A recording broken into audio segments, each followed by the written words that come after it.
Buena, Buena. ¿cómo estamos? Público Aquí, querido que me nos cogieron bebiendo escucha. agua ahí en Fragante. Es bien feo eso. ¿Viste? Para que tú Eso te veas. quedó Eso me falta, Chacho. ver la formalidad, me falta Refinamiento. refinación. O sea, Sí. este muchacho Perdóneme, pero hay que llevarlo a una escuela de eso es refinamiento. falta de cultura. Sí. Sí, es que gente de la isla, tú sabes, traen esos malos hábitos. Pero No me anyway. acostumbro a estar aquí en la selva de cemento. Oye, estamos como que Todavía. rosaditos hoy, ¿verdad? Y tú tienes como unos gatitos ahí. Viste, tú veas. Yo tengo como que... Estamos católicos. Sí, soy aquí, gatólico, estamos aquí gatólicos. somos católicos, amamos los perros también. Sí. Pero por las cosas de la vida, yo antes de la de perros, ahora tengo gato. No, yo soy ahora un fanático de los gatos. Tú tenías perros también. De en algún chiquito momento. tuve una perrita, Foxy se llamaba. Bueno, ya aquí han visto a María Luisa. Ella es la residente. Y la verán hoy. La residente. Sí, ella siempre está dando vuelta por ahí. Así que de momento estamos diciendo, mira, hello, mira. Mira, Sí. ahora mismo estamos aquí. Mira, Entonces mira, hello. Luis tiene un problema cuando ella se empieza a portar mal, se saca de Sí, concentración. yo estoy aquí mirando. Y yo tengo que buscando. disimular, seguirlos mirando a Mira, ustedes. señora, no, eso no. Wow, Ahora wow, mismo wow. está mordiendo un cable. Mira. Sí. Y el pobre Luis está aquí Ay, preocupado. ay. Igual Ese ya, casi no jode ¿ve? aquella. Pero La mía. observen cómo yo me mantengo directo. Yo los estoy mirando a ustedes todo el tiempo. Estamos, Mientras hablamos este del hombre catolicismo tiene un y- drama aquí montado. No, O sea, pero si el chacho se volvió ahí. Es que te Mira, digo. ¿está bien? Aquella, a ver, la toca un poquito. Dale, tócala un poquito ahí. Espérate, un momentito. Antes de. Sí. Pues nada, aquí estamos en el catolicismo. Nos van a hacer un ajuste de cámara. Van a pasar por ahí, no se preocupen. No importa, Pues señores. van a bregar, van a Nosotros bregar. seguimos. Nosotros ¿Por estamos qué aquí- estamos vestiditos así, como medio rosaditos, lozanos y demás? Porque el tema de hoy es un tema que le puede resultar así medio trigger warning a ciertas personas, porque tiene que ver con la experiencia de la melancolía, que se nos ocurre que es el cuadro afectivo o la emoción que mejor describe este momento histórico o esta versión de la contemporaneidad que nos ha tocado vivir. Entonces, como puede ser un tema complicado, que a mucha gente pues le dé bajona, nosotros dijimos, espérate, vamos a traer Sí, algo así no. medio soft, vámonos Pero suave. tenemos las herramientas para. Y la idea no es deprimirlos a ustedes. Recuerden que este es un programa que todavía cree en el vaso medio lleno, creemos en la agencia de las personas, creemos en la integración de esfuerzo, eso es una cosa bien importante aquí, o un aspecto bien importante de el trabajo que hacemos. Y pues sí vamos a tocar fuentes de melancolía, vamos a tratar de racionalizar la emoción, el origen, el manejo malicioso, porque ¿sabes? El sujeto melancólico puede ser una emoción muy edificante, y ahí Luis tiene unas cosas muy buenas que decir al respecto, pero puede ser también una emoción desmovilizadora. Y la intención de este programa es cualquier cosa menos desmovilizarlos a ustedes. Pero como es un tema que puede ser intenso, y por eso hacemos la advertencia, Claro. vinimos así, como tú sabes, en línea suavecita. Entonces, pues, hay varias emociones aquí. O sea, en primer lugar, la melancolía es distinta a la nostalgia, es distinta a otras emociones, tú sabes, del mismo vecindario afectivo, en cuanto a que tiene que ver con es una especie de desarraigo emocional que viene de una pérdida de un sentido de pertenencia.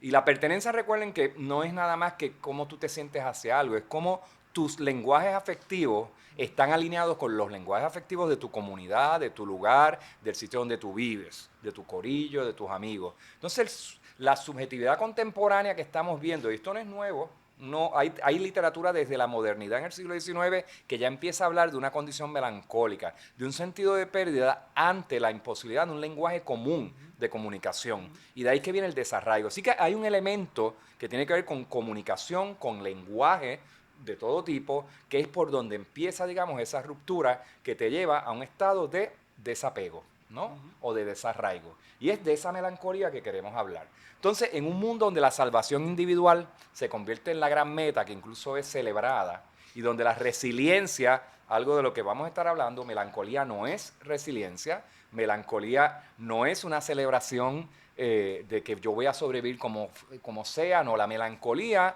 es el residual quizás del fracaso de los conceptos de resiliencia que quieren responsabilizarte a ti de tus emociones, de tus fracasos, de tus insuficiencias e insatisfacciones. Así que los términos están relacionados, vamos a darle duro aquí en el programa y vamos a hacer preguntas como, o sea, ¿qué es lo que nos ha hecho dejar de luchar?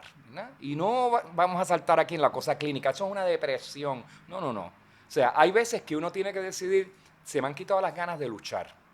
Y es ese momento, ese espacio de sentir que ya no sabes para qué luchas, peor aún, ya no tienes deseo de luchar, ya te estás dejando ir y estás dejando ir las circunstancias en tu soledad. Queremos hablar de esa emoción y pues lo vamos a hacer un poco desde un plano global, no nos vamos en distintas escalas, no nos vamos a quedar aquí en los testimonios personales porque eso no es entretenido. Sí, pero también es parte de la condición colonial. Entonces, dale. Yo pienso que ignoramos mucho del análisis, el pensamiento de pensarnos y repensarnos y mirarnos propiamente a nosotros y nosotras y nosotres sobre qué significa vivir en Puerto Rico, qué significa estar en un momento donde el colonialismo está muy evidente, ¿no? Con una estructura que domina, que elimina derechos, que elimina beneficios marginales, que no reprime a la gente que abusa de poder, porque vamos a hablar claro, aquí se vendió la Junta de que venía a hacer justicia y velar por la corrupción y que no se iba a perder dinero ni capital y que iban a salvarnos, iban a salvar la vida. Entonces, estamos viendo que eso no es lo que ha pasado. Aquí, mientras ha pasado la Junta, hemos tenido de Julia Keller por ahí para abajo, y la corrupción y el mal manejo de dinero, la compra de influencia, eso sigue, eso ha seguido. Eso que se ha roto, ¿no? esa mitología de que el colonizador no iba a salvar. Entonces estamos con una tristeza constante, estamos encerrados en una lógica de incapacidad, de algo que añoramos, que no sabemos qué es, sabemos que vivimos en colonia, pero no sabemos, no tenemos la experiencia de esas personas que existieron antes, que no tenemos la posibilidad de pelear por el colonizador cuando llegaron aquí los españoles, cuando llegaron aquí los gringos. No estuvimos ahí peleando con ellos y estamos ahora condenados y tenemos una carencia de poder entendernos, y mucha gente pues recurre a someterse, a manejar la cosa alrededor de beneficiarse propiamente a su familia y los suyos, los nenes cagados. Sí, el oportunismo. Asumir el colonialismo gringo como pues, la salida, o irme para Estados Unidos. O la asimilación, intentar formar parte de algo que me incluya. Entonces, a pesar de eso, a pesar de la tristeza de lo que no sabemos que fue, o de lo que pudo ser, y la gente que se asimila, que se subordina al colonialismo, en el entremedio hay un mundo de cambio, de eliminación, de rupturas y de confrontación, de creación, que pasa a pesar del colonialismo, que pasa a pesar de las condiciones que nos someten. Entonces esa es una melancolía caribeña, calibana, africana, que ha cuestionado y que ha vivido aquí. Nunca han podido atrapar completamente nuestras subjetividades y nuestras capacidades creativas. Entonces, es ver que a pesar de que pasa todo esto, tenemos las capacidades de crear, de poder hacer, y ya hemos dado ejemplo aquí, un montón. Hemos hablado de eso desde el Halloween y hasta Benito un par de veces, y hablamos de nuestras comunidades, de la capacidad propia de la cultura puertorriqueña, y eso no nace de la nada. Esa es una forma creativa anticolonial. Y es interesante porque, fíjense, en esta introducción hemos hecho un recorrido por el alcance emocional del término. O sea, empezamos en la melancolía como un sentido de pérdida, de desconexión con el lugar, con la gente, con las conversaciones, y eso puede tener orígenes hasta, tú sabes, el asco con el que el caso de Epstein, del cual no quisiéramos hablar más, como sentir que tú vives en un mundo donde eso está ocurriendo, ahí al lado en Saint Thomas, y que tú no puedes hacer nada, sentir que tienes candidatos políticos electos que no te representan, sentir que hay una conversación en la Universidad de Puerto Rico que es anticonocimiento, anticrecimiento intelectual, antidiferencia, intolerancia, sentir que tú no encajas en tu grupo. Esas son las fuentes, digamos, de la tristeza.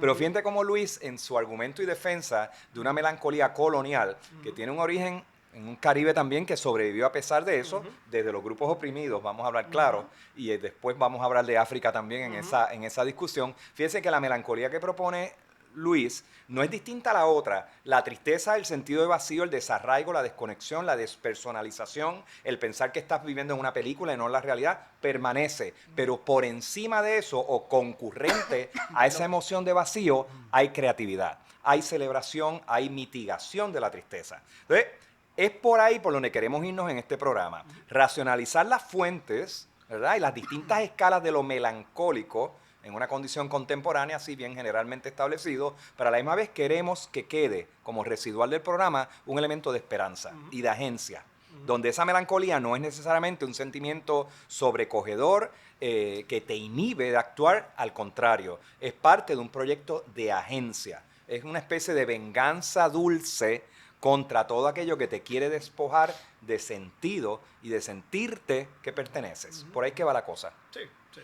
Y África, ¿qué podemos decir de ese? Ahí está el texto maravilloso ese que mencionaste en las conversaciones previas. Sí, aquí estamos navegando en el espacio del existencialismo caribeño, del existencialismo africano, especialmente el existencialismo africana, que es el elemento de las personas que fueron raptadas y vinieron a este mundo fuera de su voluntad, ¿no? Esa ruptura que hubo en ese entremedio, ¿no? Que hablan el corredor de la esclavitud del Atlántico. Esas personas que fueron movidas hacia acá, las personas que quedaron y sobrevivieron también, ¿no? También están estas subjetividades, además de esas subjetividades que vienen de ese rapto que viene del colonialismo, de la esclavitud. Las personas que fueron esclavizadas como indígenas también, que quedaron y resistieron y sobrevivieron los genocidios. Muchos grupos quedan todavía, ¿no? Especialmente en Estados Unidos hay 2 millones todavía de latinoamericanos, que de hecho parte del problema interno, entre comillas, de Estados Unidos bajo esta supremacía blanca que está resurgiendo es que son uno de los grupos que más se están reproduciendo, por encima del número de las personas blancas.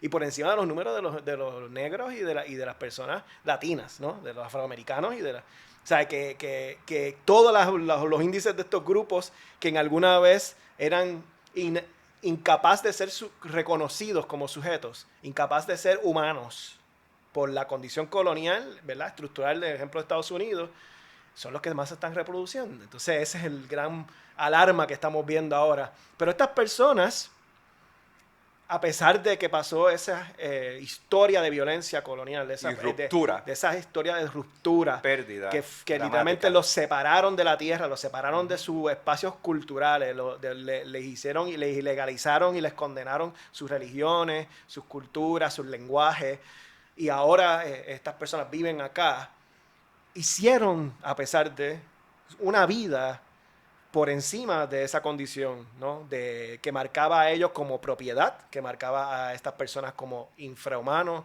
no sujetos, no civilizados, no reconocidos por el Estado. Eran por mucho tiempo hasta los 60. Vamos a hablar, ¿no? Por la Carta de los Derechos Civiles, eso fue en los 60, eso fue los otros días que empiezan a ser añadidos y ahí se van entrando un chorro de elementos además. Después fueron las mujeres, después fue la comunidad LGBT. O sea, que hay una historia de exclusiones que crea el Estado liberal euromoderno para poder existir, ¿no? Y eso es parte de una condena que está cargada por una filosofía particular.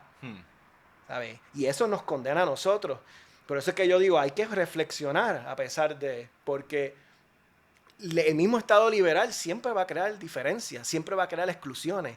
Está internamente en la filosofía de la lógica moderna liberal. Y te va a hacer sentir insuficiente o incapaz. Que no todo el mundo... van a haber unas mayorías y van a haber unas minorías. Al punto de que hemos normalizado eso electoralmente.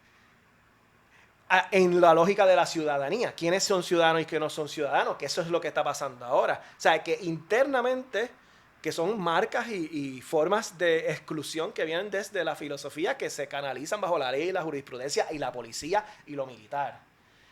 Como que eso que es lo que vemos directamente, pero filosóficamente interno está esa condena, ¿no? Entonces, hay que entender que a pesar de todo eso, se ha hecho una vida. Se ha creado arte, se ha creado filosofía, se ha creado humanidad, se ha creado, ¿no? Culturas alternas a pesar de este modelo que siempre me va a condenar, que siempre me va a excluir, que siempre me va a deshumanizar. Y eso pasa tanto de las personas que vienen del rapto como las personas de la comunidad queer. ¿Sabes? Ese mundo es otra humanidad posible. ¿Sabes? Que la idea es repensar esa posibilidad de otra humanidad, siempre está ahí.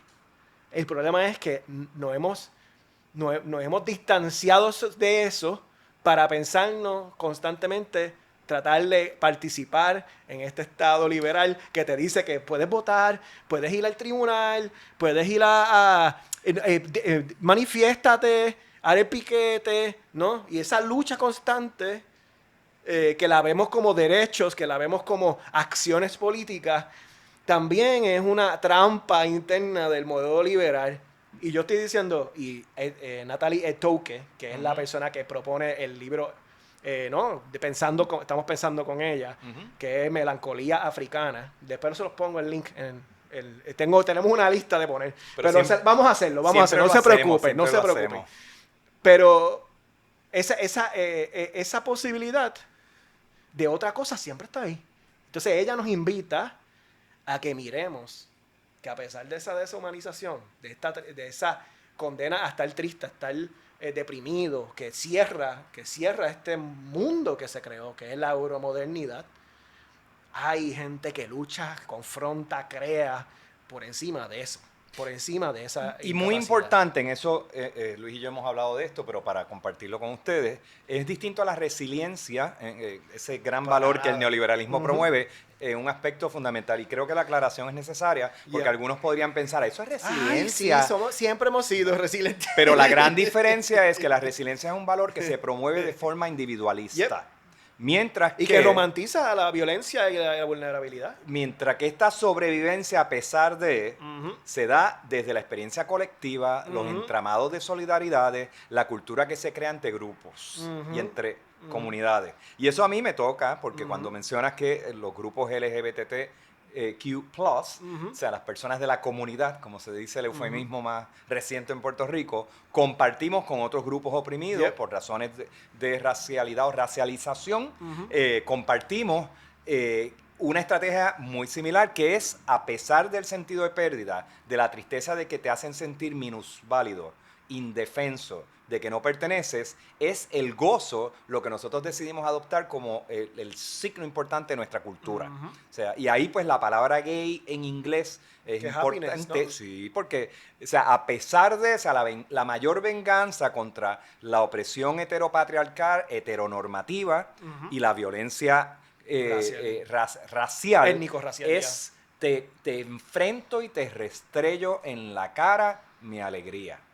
La parte que a mí me entristece, y me entristece por la emoción, es que ese restregarte en la cara, la alegría, tanto desde los sujetos racializados como desde los sujetos diferenciados por nuestras orientaciones de género o sexuales, es una alegría generosa, es una alegría que invita. Las culturas queer y las culturas racializadas son muy generosas. No son culturas de violencia necesariamente, invitan al resto a que sea parte de ese gozo. Entonces está cabrón, porque si vamos a hablar de superioridad ética o moral, que el mundo blanco le encanta adjudicarse, y occidental eurocéntrico, ese espacio, superioridad un carajo. O sea, superioridad la tiene, en términos éticos, un sujeto que ha sido perseguido, vilificado, por la razón que sea, y que a pesar de eso construye una cultura del gozo y de la inclusión y te invita a ti, al mismo sujeto que lo ha dejado. Eso está cabrón. Y eso lo estamos viendo constantemente en los espacios de la estética, de la música, de la cultura. Y yo digo que si tú miras a ver, en todas las condiciones estas de deshumanización, estos cientos de años de deshumanización que hemos vivido, si miras a ver de dónde es que ha nacido esta musicalidad, esta estética, esta cultura alterna, la llamada contracultura, que ha ido poco a poco entrando, ¿no?, al mainstream, que es lo que empezamos a hablar, ¿verdad?, con lo de Benito, es que trae toda otra humanidad, toda una contestación a la humanidad imperante, hegemónica, que se impone a la mala, con una melancolía negativa, con una melancolía, ¿verdad?, que vamos a decir eventualmente imperial, ¿no? Sí. Una melancolía que viene patológica. que es de la añoranza de alguna grandeza, de algún un poder absoluto. Hay unos grupos que están apostando a eso, mientras hay otros que estamos tratando de crear fisuras, de crear cracks, ¿no? Rupturas internas. Enemistades, antagonismo. Donde salen estos momentos de, a pesar de que todas estas cosas, mira la posibilidad de vida alterna. Y creo que ese es el ejemplo mejor. Eso de la posibilidad de la vida es uno de los aspectos fundamentales de esta emoción, de esta melancolía estacionaria, ya sea como tristeza o como oportunidad para crear por encima de la tristeza. Una de las contradicciones para mí que define el sujeto contemporáneo, agobiado, autoexplotado, es te piden que posibilites una vida, que te posibilites una vida, que te la agencies para ti, para los tuyos y demás, pero a la misma vez te están pidiendo una decisión terrible, que amputes de tu vida las cosas que te hacen sentirte vivo. Cuando tú sumas esas dos intenciones, necesito vivir, pero me están diciendo que para eso me están quitando el instrumento más importante de poder vivir, que es querer vivir. O sea, las cosas que me producen pasión, el amor, los afectos, el gozo, el placer. Entonces eso es un problema sistémico. O sea, entonces, cuando la gente se siente mal, hay que reconocer esa angustia, en primer lugar, aunque te caiga mal la persona. Y hay que entender que esa angustia viene de distintos lados.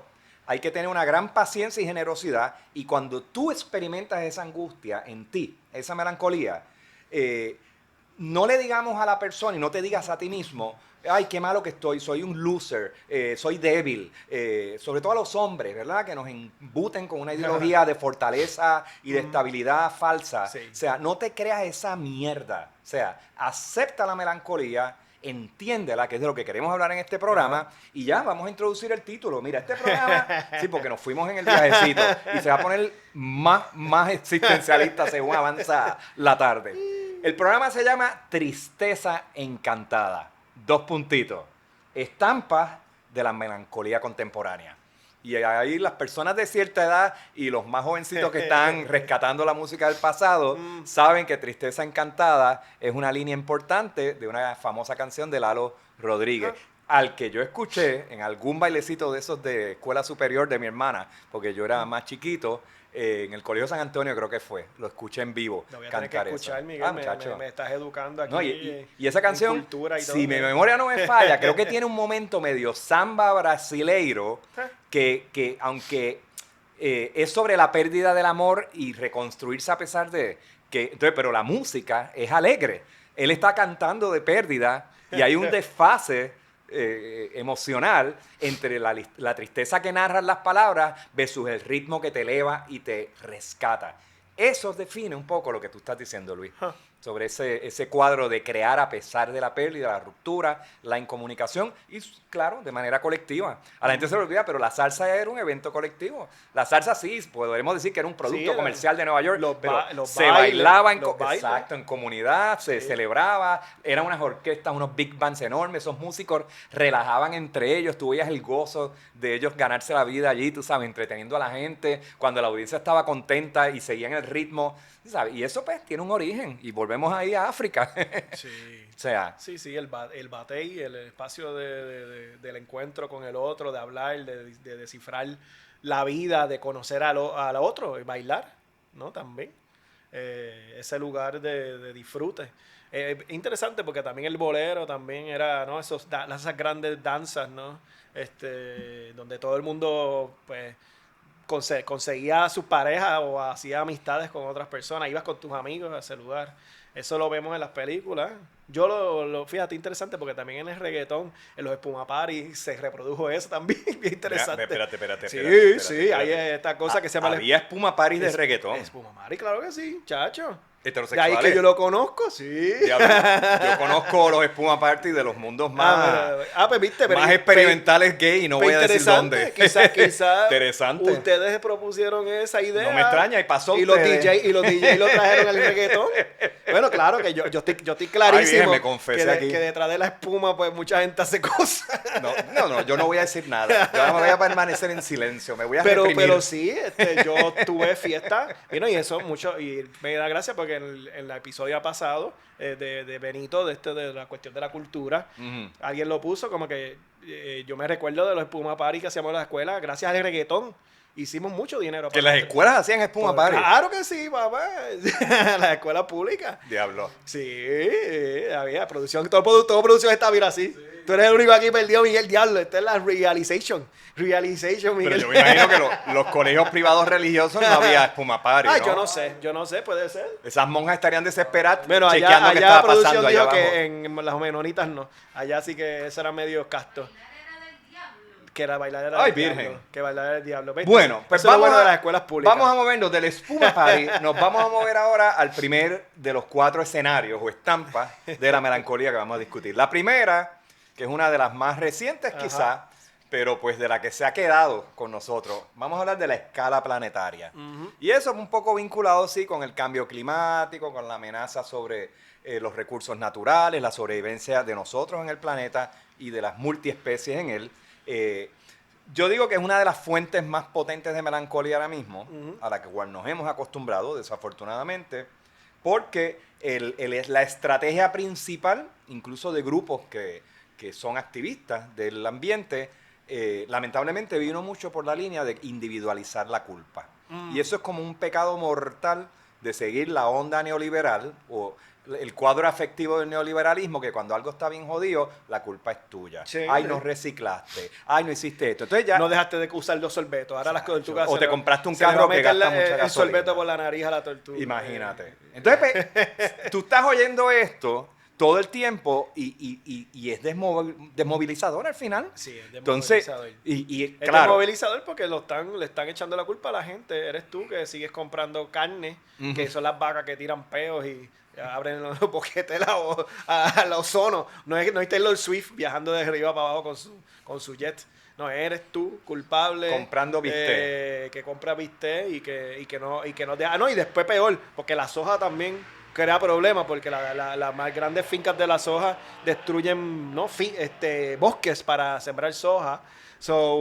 Estamos todos atrapados en esta situación, al punto de que literalmente nadie quiere hablar de eso, nadie quiere hablar sobre ese tema, y no solamente eso, también reprimen el tema. Sí, bueno, ahora mismo estamos jodidos porque mencionaste la CECLI, el clima. Ajá. Ahora nos van a flaguear.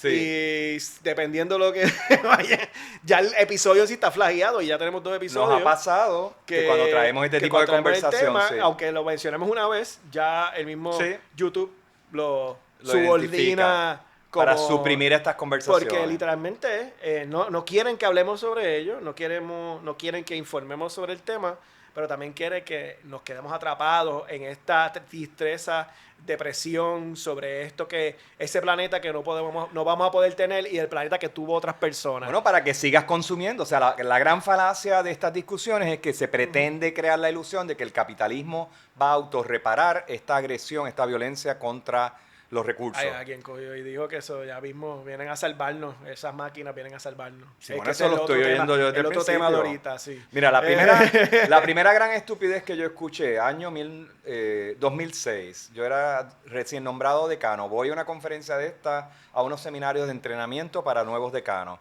y era cuando acababa de salir Inconvenient Truth, ¿no? El documental Michael Moore. No, este era de Al Gore. Al Gore.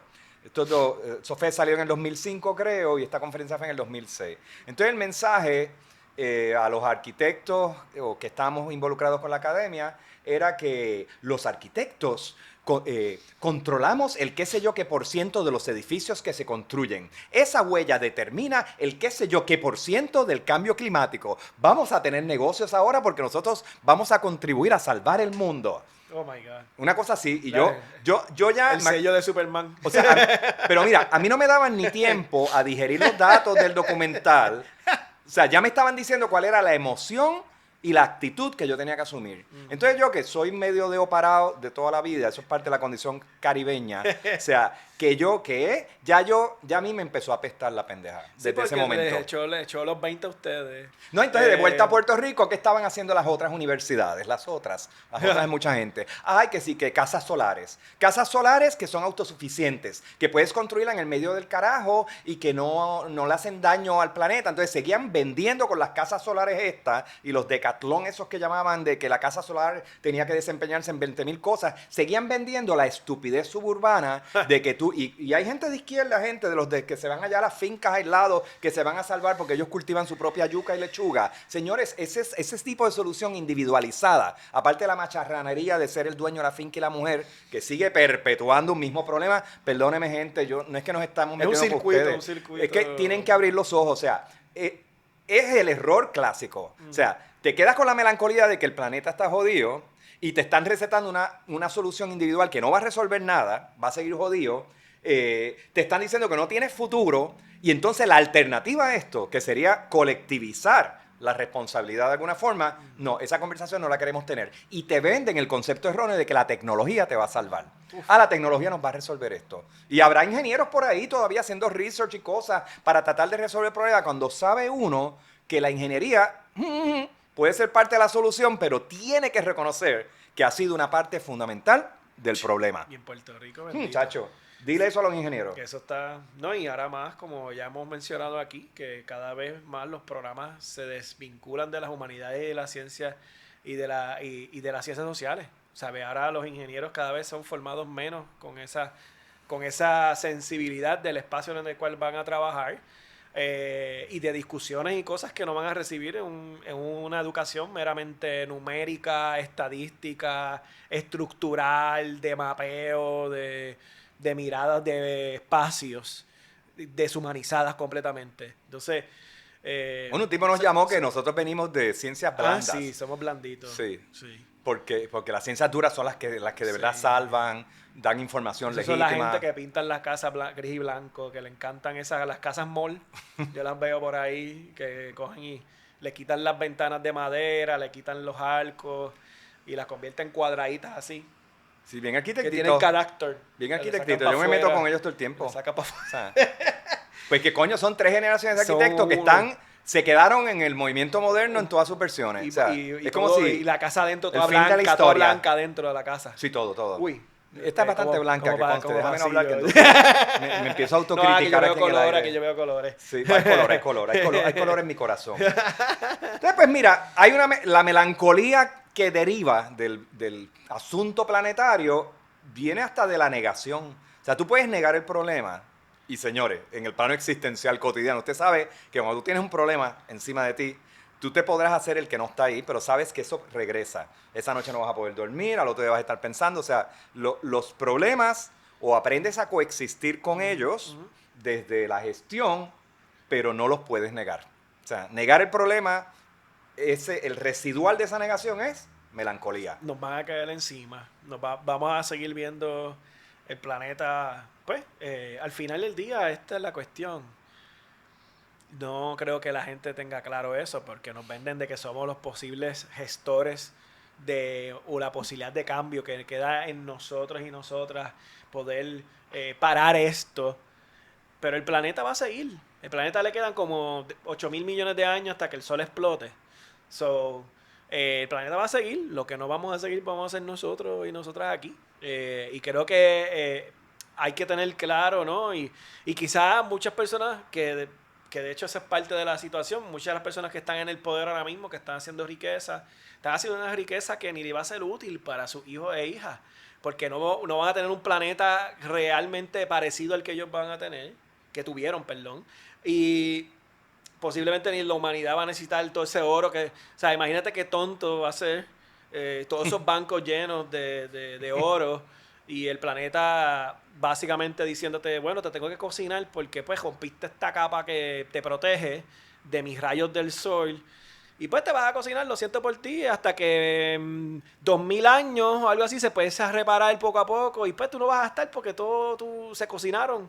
La gente va a volver de nuevo y ellos están y ellos están contemplando, es horrible porque si tú miras a ver parte del futurismo de estas personas que están en el poder, estos multimillonarios que están ahora impulsando muchas de las tecnologías, que vamos a entrar una de ellas pronto, ellos miran escaparse del mundo, ¿no? Ya una de las apuestas era irse a Marte, y una apuesta empezar a hacer una colonia en la iba a decir en la Mona, pues quizás algunos allí, pero allá, allá en la Luna, hacer una colonia en la Luna para entonces practicar para irnos para Marte. Eso que ellos mismos están tratando de escapar, utilizando ese capital. Los Estados-naciones le están dejando espacio. Estados Unidos cada vez más le relega funciones a corporaciones que tenía la NASA antes, ¿no? Ahora la NASA de vez en cuando tiran unos cohetes. Ahora el más que está tirando cohetes es el de todo el SpaceX de Elon Musk. Pero ahora de momento han echado un poquito para atrás. Y ahora es que va a venir la gran panacea del tema número 2, que es la IA, ¿no? El IA, la inteligencia artificial. Y tú lo miras a ellos y ellos están diciendo, aquí viene una revolución, no va a haber, muchos trabajos van a desaparecer, el conocimiento es inútil, y pues yo no sé, vamos a tener que inventar mecanismos para que la gente que está viviendo y que ya no va a ser, van a tener felicidad, pues les damos unos chavitos, unos residuales, que ahí viene el income ¿cómo se Universal, llama? sí. Sí, que vamos a darle 1,000 pejitos y para que ellos nos compren nuestros productos a las máquinas que ahora van a controlar todo. O sea, es una distopía que ellos están creando y dejándonos y relegándonos a nivel de que ya están transformando las universidades, eliminando, ya su perspectiva es que las humanidades y las ciencias sociales no sirven para nada, las artes, que todo lo que sea útil para este gran proyecto de mundo, que estos grandes, magníficos 300 personas que son multimillonarios van a empujarnos. Oye, y Luis, liberar a los seres humanos del trabajo para que puedan tener una vida contemplativa. Bueno, eso es bellísimo, claro. Eso, y hay teorías sobre esto es un campo, se llama post-trabajo o post-work. Sí, pero no es eso, no es eso. No es eso. No es eso. Es incautación. Es incautación por un lado y es genocidio. Porque viene con una carga de hay un excelente humano, vamos a salir de ello. O sea, vamos a hacerle la vida difícil. Y no es sorprendente, pensando aquí, en todo este meollo de los Epstein Files. Yo he leído y he visto discusiones de que toda esta gente están obsesionada con reproducir los mejores bebés, con reproducir lógicas de eugenesia, de quién va a sobrevivir, los mejores que van a sobrevivir. Salen fotos de este tipo perverso, anda para el carajo. O sea, de este tipo perverso, allá hizo algo de La gata hizo algo. La gata, sí. Tú continúas. Juliana, sí. Juliana va a bregar con ellos. Pero, una taza. Una taza que estaba en tu cuarto, parece. Oh my God, ella está deshaciéndose de cosas tuyas, Miguel. Sí, ella es una crítica. Ella está molesta porque quiere la atención. Del arte, Miguel. Es que mi gata es melancólica también. Ay, Dios mío. Sí. Pero si es la que yo creo, no creo que es una taza muy valiosa. ¿No? Pues está bien. Seguimos para adelante. Seguimos para adelante. Nada, la cuestión es que ellos están pensando de que nos van a eliminar o sea, son ideas de la eugenesia, que eran las razas más superiores, que hay razas inferiores. Hubo un intercambio de emails entre Noam Chomsky y Epstein sobre el tema, horrible, decepcionante. Ver una figura como Chomsky. Es horrible. A mí no me sorprende porque lo que representa eso es estos liberales. La universidad liberal trae esas conexiones con la gente mega rica para poder sobrevivir internamente de estas megas universidades como la Ivy, donde siempre ha estado personajes como Chomsky. Que lo más seguro él, por alguna conexión con alguien, le dijo, tienes que conocer a este muchacho porque él es bien inteligente y brillante y tiene muchos chavos y la universidad necesita chavos. Que vete y habla con él y darle culéale. Uh-huh. Y él quizá vamos, estoy aquí pensando, pero yo conozco, pasando por esos lugares, sabemos los lenguajes que hay sobre invitar a que hables con posibles donantes, etcétera, etcétera. Cerrando el ciclo, pensando yo acá, y eso lo estamos viendo, ellos están pensando en la eugenesia y pensando en el maltusianismo, de que hay mucha población, de que hay que empezar a eliminar. Y eso fueron cosas que trajeron cosas tan horribles, valga la redundancia, como la esterilización, ¿no? Masiva que hubo en un momento en Puerto Rico, como también en Estados Unidos con comunidades afrodescendientes y de los nativoamericanos, de hecho.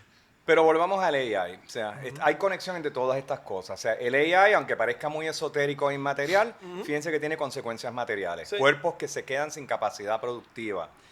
Y un mensaje, la parte para mí más destructiva a nivel de una melancolía paralizante, es el hacerte sentir que no eres necesario cuando el mundo capitalista construyó todo tu sentido de identidad y de pertenencia a tu capacidad productiva. Entonces, yo no tengo ningún problema con que la improductividad sea parte del argot de la vida y que nosotros, y del escenario de la vida, más que las palabras. O sea, pero no puede ser, o sea, tenemos que inventarnos unas categorías de identidad que, by the way, los esclavos también eran vistos, los seres esclavizados eran vistos como solo útiles por su capacidad productiva y por encima de eso se inventan una cultura del gozo que no tiene que ver con la producción, del placer, con la porquería de comida que le daban, se inventaban platos maravillosos. O sea que hay, de nuevo, eso no es resiliencia, eso es una insistencia en querer vivir a pesar de que te están diciendo de que tú solo vales por lo que produces y ahora como no produces, eres mierda. Y lo vemos en la cultura nuestra, mucha de la comida típica de Puerto Rico.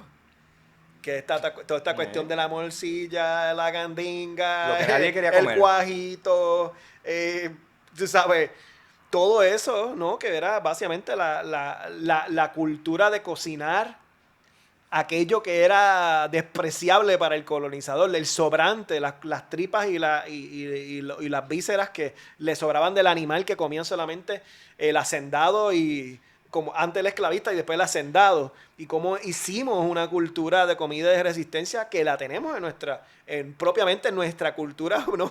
Puertorriqueña, ¿no? Lo que es perverso que no tener que trabajar, que debería ser una fuente de gozo y debería organizar la sociedad, hacer unas conversaciones más generosas con nosotros mismos y nuestros semejantes. Fíjate cómo se ha convertido en una fuente de ansiedad y lo están usando para asustarnos, para sentirnos mal, para que esa ansiedad incluso nos haga daño físico. Pues la ansiedad hace daño físico. O sea, una depresión puede destruirte físicamente y eso es ciencia, eso no es especulación. La melancolía que estamos proponiendo aquí reconoce la pérdida, pero reconoce también la capacidad de construir un universo nuevo, paralelo a eso que perdiste o incluso complementario a esa pérdida que no la va a erradicar del todo. Entonces, pues, aquí hay algo, esa discusión debería ser sobre ese vacío, no como un espacio de oportunidad, vamos a ponerlo así.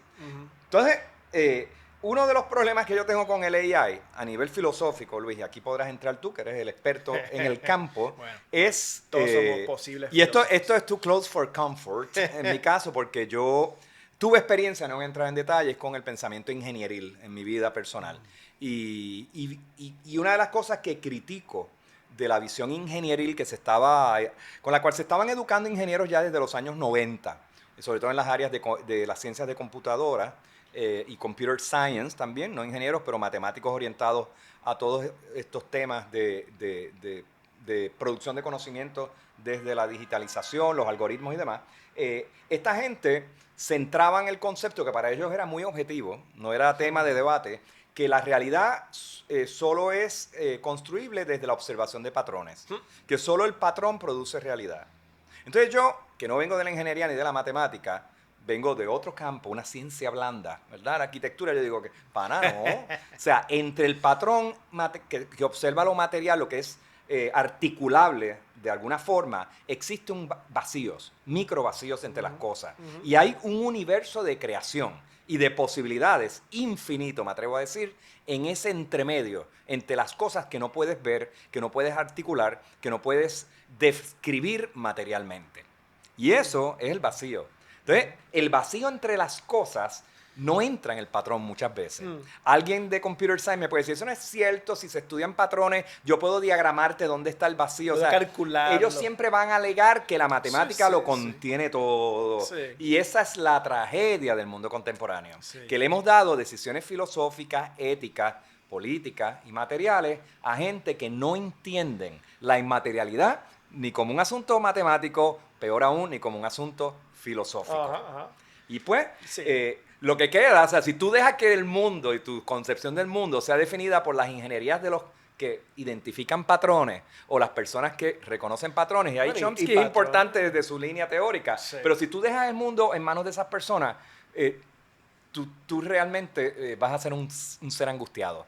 Y no es la melancolía buena de donde Bueno, tú puedes construir un mundo. La cuestión es que... Tú vas a sentir pérdida, solo pérdida. Y te vas a perder de la mitad de las cosas chulas que tiene el universo para ti. La cuestión es que realmente ese tipo de reconocimiento también lo tienen las artes humanas, las ciencias humanas, vamos a ver, Claro. las ciencias sociales y las ciencias las humanidades. La blandita. Sí, porque si tú miras a ver, y yo le llamo una condena, a veces yo digo, wow, qué mal que yo pueda ver patrones, ¿no? Porque cuando uno lee mucha filosofía o lee historia, una de las cosas que trae hacer ese acto, ¿no? Esa experiencia de estudiar estos temas, uno puede ver cosas que han pasado y poder descifrar posibilidades y cuestiones futuras alternas, ¿no?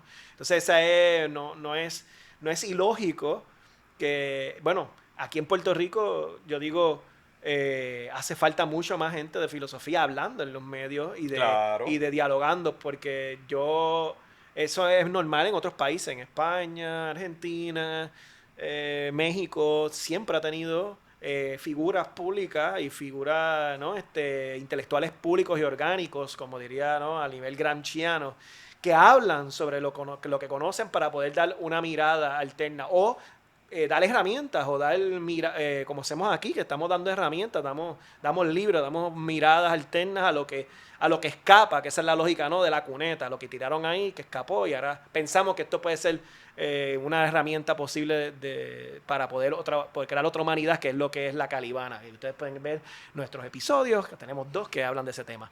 Pero también hay patrones que se pueden saber y conocer estudiando las filosofías, las personas que pensaron los problemas en su momento y las historias que han sucedido. Entonces, pero la idea es no crear de eso una condena, no crear de eso de que esto es inevitable, el fascismo viene, se acabó todo, yo lo veo con claridad, o lamentablemente la única manera en que filosóficamente se ha discutido de que las ideas fascistas caen es con una violencia de igual capacidad que pueda surgir del pueblo, de la gente, de los movimientos sociales, de los comunistas, etcétera. Una serie de personas que han sido históricas y han sido generadoras de ideas, ¿no? Y eso pues te condena, y entonces lo vemos, porque muchas personas están cerradas en que hace falta ese Lenin que pronto va a llegar. Hace falta pronto va a venir, según lo que yo leí, y según la historia que yo he leído, pronto va a venir la revolución obrera, porque es que es inevitable. Estamos en la última cúspide del imperialismo, el imperialismo total fascista, porque ya yo lo leí, y ya yo lo vi, y lo vi en los patrones. ¿Y qué pasa? Pero esto para mí es macharranería, Luis. Pues, pero Se tiene evalúa. ese elemento de Y es eurocentrismo. porque viene con la lógica del Salvador. Es una lógica, Bueno, lógica de mirar la filosofía como una herramienta de salvación, como la historia como unos reconocimientos de patrones, de sucesos, y que la humanidad no escapa de ahí. Lógicamente, ¿qué pasa? Vamos a hablar claro. La mayoría de la filosofía, la mayoría de la historia, la han creado personas institucionalizadas, pensando a nivel de las academias, las universidades, los espacios, ¿no? Los espacios de grupos políticos reconocidos por los estados, grupos que apuestan a tomar los estados, hombres heterosexuales, blancos, que es la mayoría de la filosofía. Rectos. Entonces, ellos son, y siempre ha sido el conocimiento, este es un conocimiento que todavía está vinculado con esas cosas, ¿no? Con que tenemos ya las estructuras de sociedad y de humanidad posibles para hacer los cambios, sabemos quiénes son los que generan las ideas, y por lo tanto, simplemente lo que tenemos que hacer es seguir estos patrones, estos conocimientos, Sí, estas Es historias. un circuito cerrado. Ahí es que a mí me gustaba el pensamiento de Glissant, de Edward Glissant, que Claro. lo hemos mencionado en otros programas, Pero- cuando él critica esa obsesión con la certeza del Ah. mundo europeo occidentalista versus lo que él propone, que es que desde el Caribe coexistimos con la idea de la opacidad. Exacto. De que existe una forma de conocimiento que es innombrable, que no requiere ni pide ser definido completamente, de que en esa condición inefable, que no necesariamente es incoherente, tiene su propia coherencia interna. Lo que pasa es que todo, en lugar de decir yo quiero que mi cultura sea reconocida por Europa como algo presente y con contornos, él dice, no, yo hago las paces con que existe todo un cuerpo dentro de ese espacio cultural caribeño que reconoce el vacío, la imposibilidad, el no darle definición a las cosas. Y que la urgencia de definir y de definirte muchas veces no, casi todo el tiempo es una imposición eurocéntrica, occidental. Entonces, eso es una fuente de melancolía. Eso es una fuente de melancolía. Porque el que tú tengas... Pero de melancolía caribeña, calibana. Tiene las dos, porque hay una angustia, voy a usar melancolía y angustia aquí como si fueran sinónimos, que no lo son, pero permítanme. Hay una angustia en que tu obsesión, en que tú solo le des valor a aquello que tiene definición. Te estás perdiendo de un montón de cosas chulas, por un lado. Pero existe la melancolía que tú propones, la que es edificante, la que te permite construir sobre. Cuando tú dices, mira, desde ese vacío, el propósito no es necesariamente llenarlo. O sea, yo puedo coexistir con el vacío. Yo puedo coexistir con esa parte del conocimiento, de la experiencia humana, que no llego a comprender, que nunca voy a poder sistematizar, ¿verdad? Entonces, eso hace que de momento tú, como sujeto caribeño, en lugar de verte como fracasado, que no sé hacer las cosas bien, no me salen bien los sistemas. Tú sabes cómo es todo en Puerto Rico, aquí nada funciona. O sea, y oye, yo a veces me he quejado de un Puerto Rico donde nada funciona. Comprendo la emoción, no la estoy cancelando. Pero hay que tener cuidado porque esa emoción es una emoción del colonizado. Es una emoción que te están imponiendo, bajo la idea de que solo lo valioso es aquello que tiene contornos, definición, aquello que es predecible, que responde a la certeza, que es visible y reconocible. Entonces, pues, esto es otra propuesta. Sí. O sea, puede haber dentro de esta melancolía que estamos proponiendo un espacio, oye, de paz incluso. Pero, de hecho, Glissant es un sujeto colonizado. Es un sujeto que viene de Martinica. Y de ahí viene es un lugar donde ha generado tres pensadores que pienso, ¿no?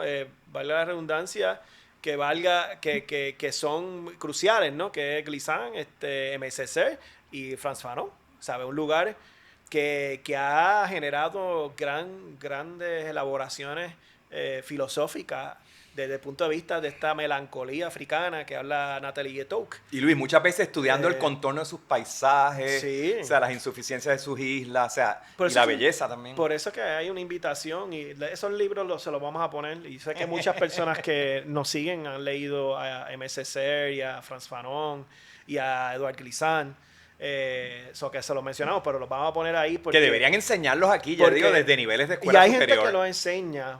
Estudios Generales siempre ha sido un lugar interesante de resistencia. Yo tuve acceso por profesores, ¿no? De Fanon, mismo en ciencias políticas, de una clase de organizaciones internacionales me dieron Los Condenados de la Tierra, el profesor, él es ¿cómo se llama? Dios mío, José Rivera, de Sagrado Corazón. Fue uno que me dio en ciencias políticas. En las redes. Sí, sí. Y en la televisión también. Él fue una persona que me dio esa herramienta. Él es un intelectual público, pudiéramos decir. Y él es una persona que fue el que me dio a Frantz Fanon y a M.C. Serres para entender el colonialismo. Interesante, ¿no? Eso a todos estos científicos y que quieren estudiar en administración de empresas e ingenieros que se quejan de que me están obligando a coger estas clases de sociales. Señores, esos desvíos, esos detours de tu objetivo profesional carrerista, hay todo un universo para ti. Más allá de lo productivo, que si te va a servir para ser chavos o no, que son herramientas, oye, para ser feliz en el sentido de que te permite reconectarte con ese mundo del cual ahora te estás sintiendo desarraigado. Sí. ¿Ok? Así que una experiencia a los 18 años, en general, fíjate cómo aparece varias décadas después. Y esas son las cosas valiosas de estas preguntas esotéricas demasiado abstractas, no son necesarias. Y la responsabilidad que se tiene como educador, ¿sabe? La educación puede ser una herramienta de liberación. Somos aquí bien críticos de las condiciones que está pasando en la academia, de los cierres que hay, ¿verdad? De la perversidad que hay en la administración universitaria en la actualidad, pero una de las cosas que aterra a los colonialistas y al colonizador es tener una universidad que cuestiona completamente esa condena colonial, ¿no? Que una universidad que te da herramientas para verte en el mundo, para que puedas liberarte, para que puedas contemplar tu espacio, no como una cárcel, que es lo que trae esa melancolía colonial, ¿no? Imperial, de que hay que tener una añoranza sobre algo que no tenemos como experiencia y que sabemos que hay una falta, pero no sabemos cómo articularla. Y una universidad que te crea los ecosistemas de solidaridad, que crea los laboratorios de solidaridad, donde aprendes a socializar tu dolor, tus angustias, tus búsquedas, tus preguntas, tus ansiedades. O sea, es que son escuelas de vida y no quiero romantizar el ejercicio universitario. Fui parte de él por muchísimos años. Hay espacio. Pero sí. Porque también hay gente que reproducen la misma lógica, las ideas coloniales, exacto. que lo que hay que hacer es mirar afuera, mirarte allá a las ciudades de Europa, y mirar las ciudades de Estados puertorriqueños Unidos arrepentidos. Y trae todas esas ideas para acá, porque aquí no hay nada que hacer, aquí no hay nada de que pensar, aquí no hay nadie que piensa, aquí no hay nadie que elabora filosofía, cuando eso es falso, ¿sabes? Y aquí mencionamos una persona la otra vez que yo dije, mira, tienen que, ¿sabes? Aquí nosotros tuvimos filósofos a nivel de que ayudamos a crear estados-naciones, ¿sabe? Que ayudamos a generar posibilidades de instituciones como Henry María de Hostos, ¿sabe? Que ayudó a muchos países a elaborar sus propios modelos de Estado, sus propios modelos de sociedad, de derecho, de pedagogías, que vienen desde aquí y no nos los enseñan para poder romper con esa línea histórica de conocimiento. Y en diálogo con pensamiento europeo de la época también. O sea, claro. No se trata de antagonizar, de que lo vas a crear todo desde tu mundo periférico, entre comillas, pero grande. Si mira, a ver, había mucho ahí, había una crítica ahí de Caribe, mucho claro. ahí de lo calibán, de coger y ser esa persona que coge de lo poco, de lo que me diste, yo voy a hacer con eso, voy a hacer propio, ¿no? Porque de él, a pesar de él está hablando de la Confederación Antillana, está hablando de una gran América alrededor de las carencias, de las dolencias, de las historias de los inferiores, de las historias de las subjetividades que están, las historias comunes que tenemos todos los pueblos que fuimos colonizados por España. Él no era un romantiquero de que el liberalismo me dio todas las herramientas. Él utilizaba el liberalismo y creaba alternativas. Y yo invito a que lean un poco de esa persona, no entrar en el romance de igual, falta. Es al revés. Es cómo de esto podemos coger y hacerlo útil para nuestras condiciones y creolizarlo también. Sí, coger lo necesario y crear de ahí y romper. A mí la idea del prócer se me hace muy antipática porque tiende a remover a estas personas de la vida cuando el ejercicio intelectual o filosófico se alimenta de la experiencia cotidiana, o sea, de los encuentros, de los afectos, o sea, de lo comunitario, del paisaje, o sea, esos aspectos contemplativos, esas pérdidas de tiempo con las cuales la vida se desarrolla, los hábitos, las prácticas culturales, hay conocimiento ahí. Esas experiencias no es que te inspiran, es que esas experiencias son el espacio mismo desde donde surge el conocimiento. Por eso esa idea de que el conocimiento surge de los archivos, de la base de datos, de la biblioteca, del libro, de la antología, no estamos diciendo que eso no sea parte de la estructura o del ecosistema de producción de ideas buenas y malas. Estamos diciendo que eso solo no es. No. O sea, son herramientas, pero no puedes enamorarte y cerrarte sobre ellas. Y la experiencia melancólica desde la perspectiva africana, de la pérdida, de la ruptura, es importante porque te quitaron todo eso. Te quitaron el derecho, incluso al acceso a las herramientas europeas, incluso de aprendizaje, la lectura, la capacidad de escribir, y aún así te pensaste de una forma fuera de las estructuras del conocimiento conocidas y creaste epistemologías, aunque nadie las haya puesto por escrito en ese momento, las pusieron por escrito después. Y claro, hay que criticar ahí, eso me permite introducir el próximo tema, la melancolía imperial. Vamos a definir eso ya mismo, pero quiero, para atar esto que estaba diciendo, o sea, hay que recordar que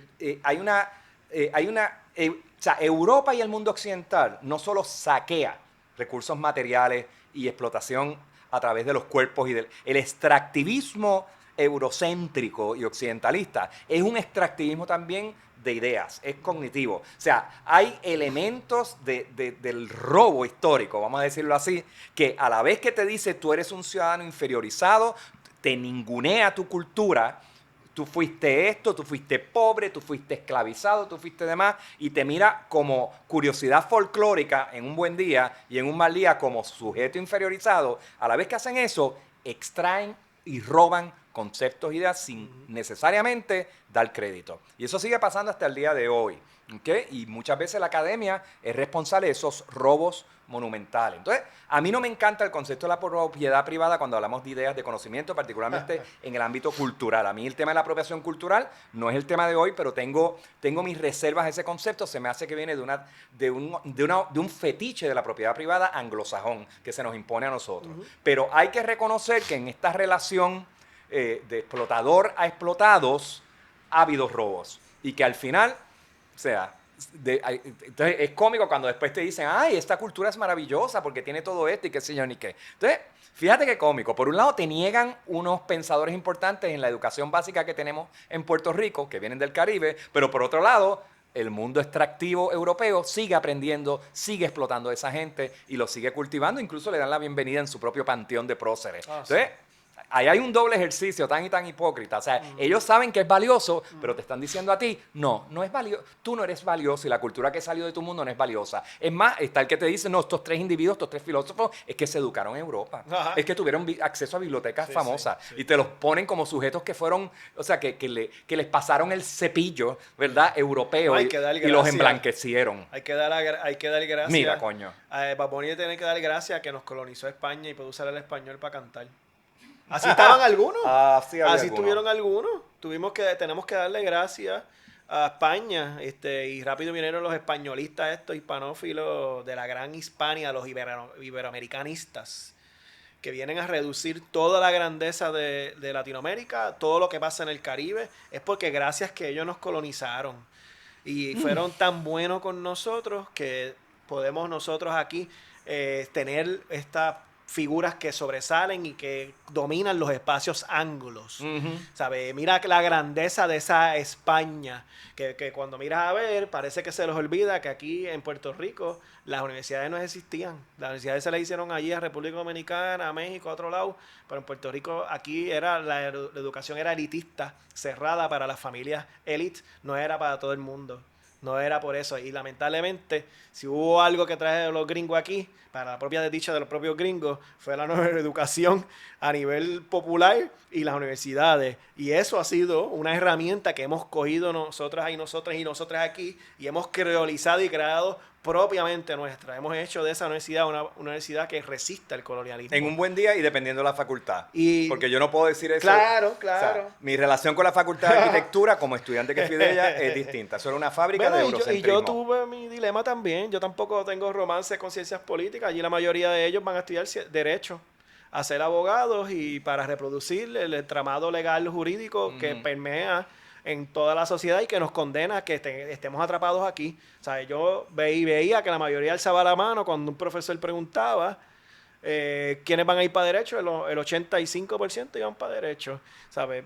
Y pues, realmente yo no puedo decir que es el espacio. Ha sido un largo proceso de encontrarme con ciertos profesores y profesoras que me llevaron a mirar propiamente la capacidad de poder hacer filosofía, de que en el Caribe, en Latinoamérica, se hace filosofía y que esa filosofía tiene las rutas y las llaves para poder romper o abrir fisuras a este monstruo que nos condena a vivir completamente abandonados, pensándonos incapaces, pensándonos capaz solamente con los gringos, con el Estado liberal colonial, esperando cada 4 años que nos vamos a salvar propiamente cuando sabemos que todas las reglas de los entramados está hecho para que siempre estemos perdiendo, para que siempre estemos saqueados y condenados con las deudas que nos impusieron. Tú y yo los dos somos rebeldes en nuestras vidas personales y profesionales de la pureza disciplinaria. O sea, nos hemos movido a través de distintos campos, hemos resistido la especialización como concepto, que es lo que impone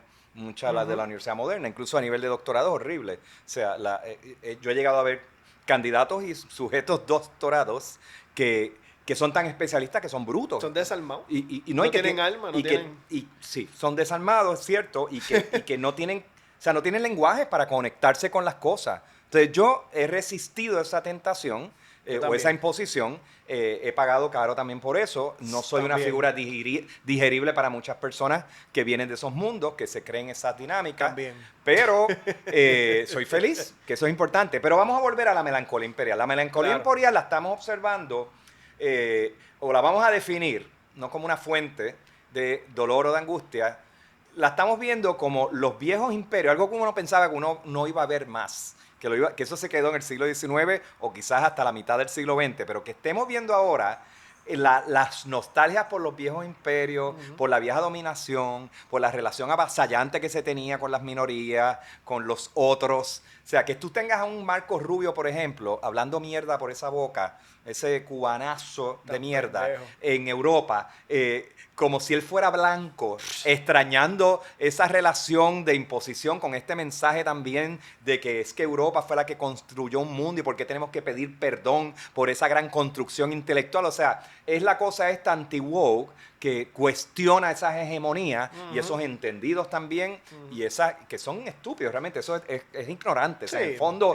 lo que está hablando es ignorancia, no es alguien empoderado, ni mucho menos. Entonces, pues, estamos viendo esos imperios moldíos o antiguos imperios moldíos como entusiasmados con ese fetiche del avasallamiento, del siervo y hasta molestos de por qué nos critican, por qué nos insultan, por qué ensucian y mancillan nuestro legado. O sea, sí, colonizamos, no, civilizamos. O sea, entonces ese mensaje, o sea, cuando uno lo escucha, a mí me da ganas de reír, a mí no me produce melancolía. La melancolía es la de ellos, por eso le llamo melancolía imperial. Es una enfermedad lo que ellos tienen ahí. Y entonces lo que hacen es, le lavan la cara a la historia, hay mucho de blanqueamiento, o sea, de que... Y los ves, y llevan ya casi 8 años eliminando la historia alterna, eliminando la historia Entonces, afrodescendiente. los programas universitarios... Sí, están atacando las escuelas. El caso grave es Florida.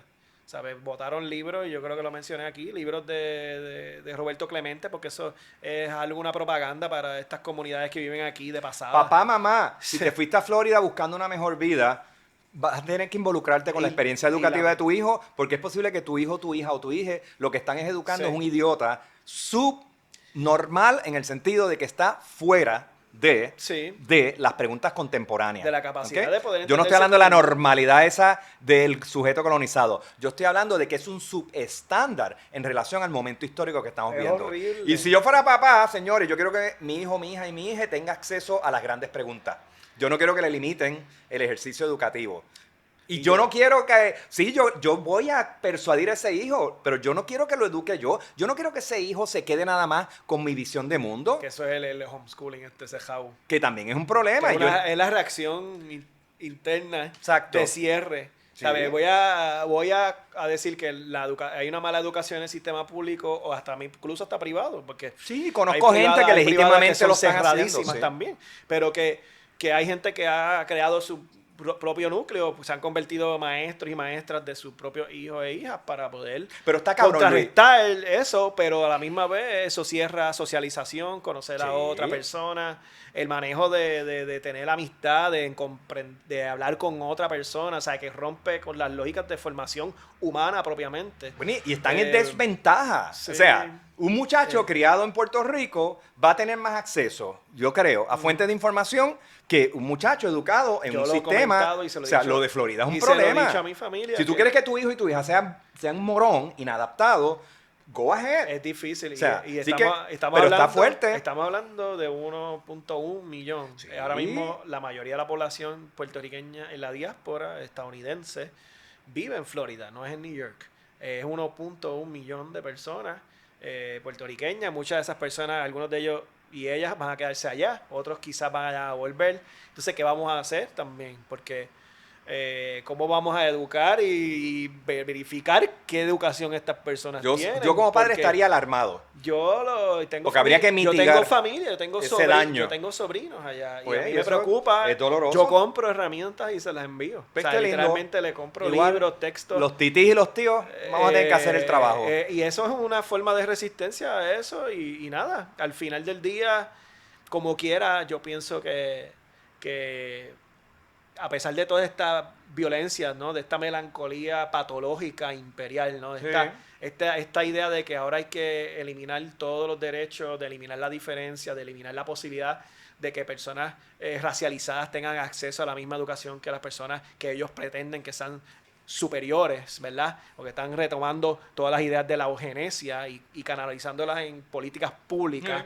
porque eso fue lo que les creó una grandeza, supuestamente. Sí, ellos quieren volver a esos pasados imperiales sí, ¿no? Ellos tienen de una ventaja cultural. Melancolía sobre una grandeza que cuando miramos la historia sobre ello conllevaba una violencia estructural sistémica, sí, deshumanizadora, de exclusión, de apartheid racial, de sometimiento a la norma a todas las personas que no eran heteronormativas, y eso es lo que están tratando de imponer, y cada vez inventan nuevas subjetividades, nuevos monstruos para seguir trayendo toda esa guerra que ellos han declarado.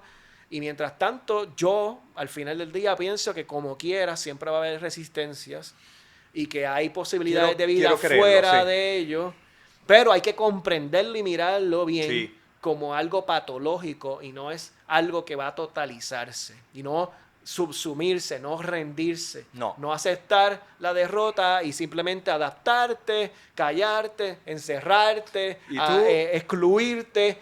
Y boricua que me escuchas, que vives en esos páramos y pantanos floridianos, ahí tienes que hacer acopio de lo mejor de nuestra tradición afectiva, emocional, cultural boricua, porque eso es lo que te va a ayudar a resistir y, como dice el compañero, darte cuenta, tú no quieres integrarte a eso. No eres blanco, qué bueno que no lo eres.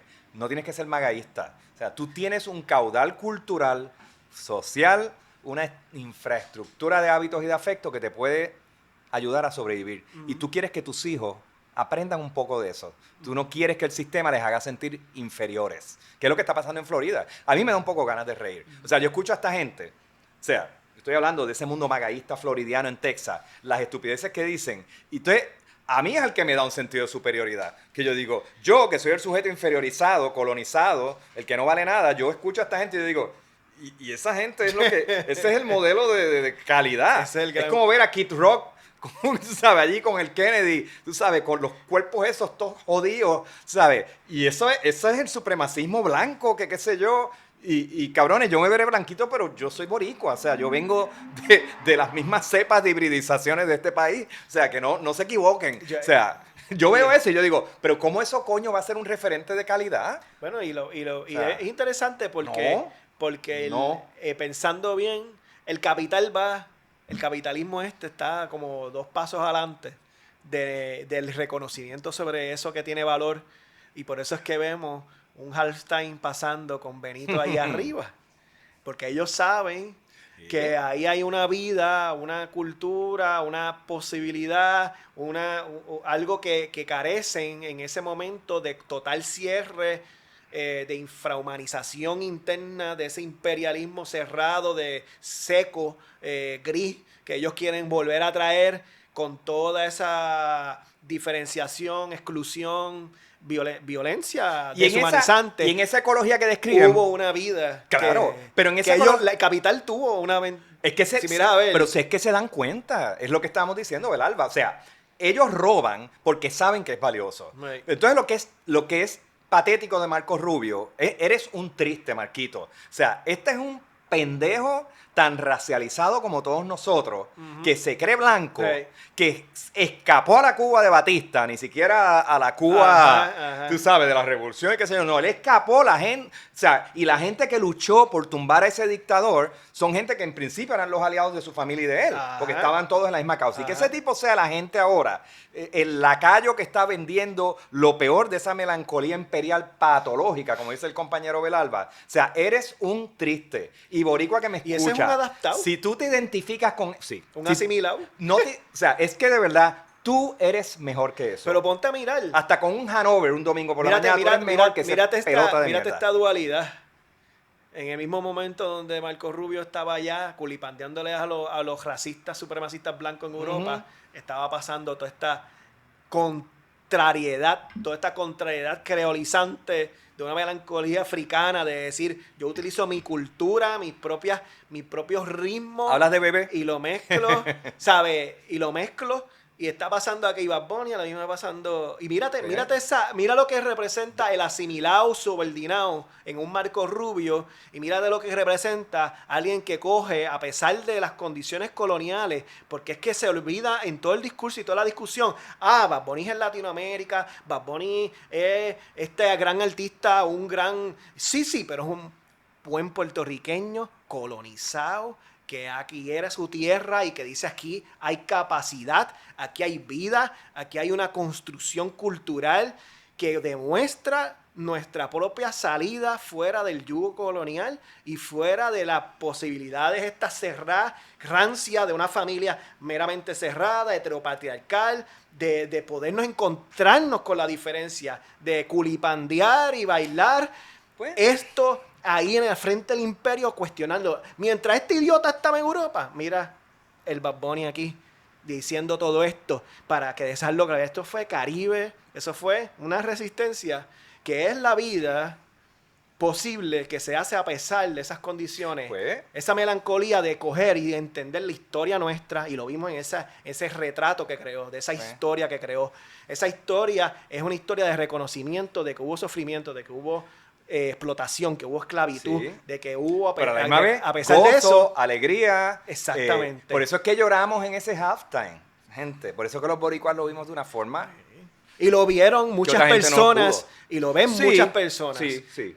que sí. empáticamente, Aunque no sean y puertorriqueños. que a sí. nivel antillano y latinoamericano, Y el global incluso. y de forma igual lo han sufrido, y de forma igual han superado Sí. sus Y condiciones.